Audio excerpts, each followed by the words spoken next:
one of the things I'm a hard advocate of is the idea that hard work is a lie. Hard work is great if you have never learned how to tap into your mind, if you've never learned to meditate. But when you get to a level where you're tapping into your inner resources, you do not want to practice hard work. You want to practice stillness. You want to practice being able to tap in and download ideas and to take smart action towards these ideas. You become, as what Isaacson called Steve Jobs, a magician genius. Isaacson said Jobs' ideas were so brilliant, so revolutionary. They seemed to come, from magic. Yeah. I mean, think about what he did for Apple.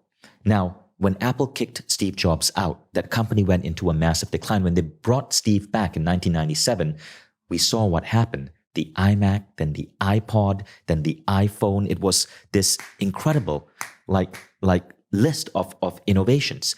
But that was coming because Jobs, he wasn't the hardest worker. There are so many hardworking CEOs. Jobs was able to do something that most human beings cannot do. But if you study Jobs, you will notice his favorite book was not a book on business. It was Autobiography of a Yogi by Paramahansa Yogananda. Mm-hmm. It was a book on the concept that our minds are tapped into a higher power. We can download insights and we can shift the fabric of the world. Now, when I started doing this through my meditation, I started using the term bending reality. When Steve Jobs' biography came out, I noticed that Walter Isaacson used the word bend reality in addition to Steve Jobs 3 times in that book. Jobs could bend reality. Many other, if highly effective people can do it. You do it. When your videos go viral, it's not just because you have a mathematical formula nailed. You are able to, there's an energy about you that goes in your videos, that goes in your podcast. It is not something that can be measured, but there's something about you where you are shifting outcomes in reality.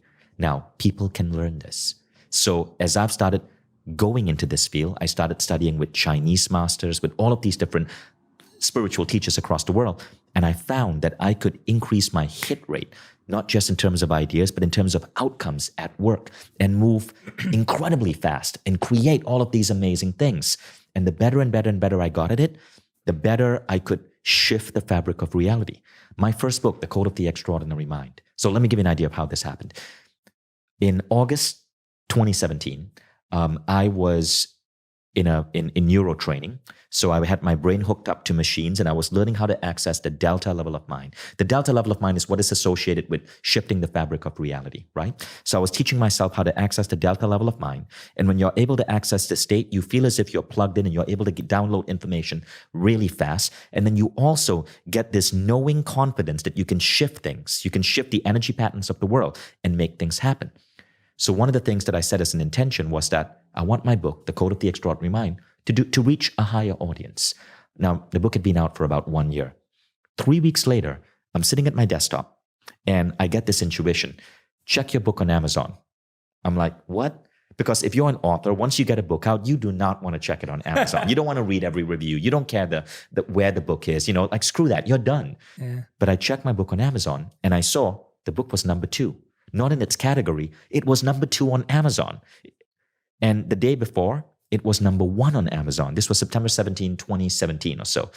My book, for no reason, I don't even understand how, hit number 1 on Amazon.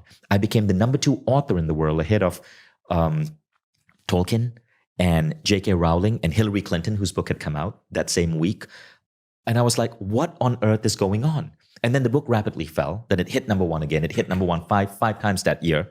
But I don't know what happened. But I know I set an intention and something shifted beyond me, something that I couldn't influence with hard work alone.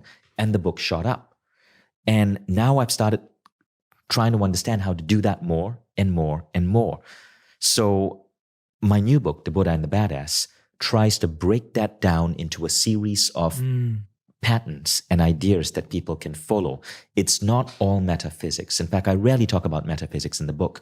I talk about practical ideas that you can bring into business, and that can create this type of boost in what you're seeking to do in the world, and how to do it for good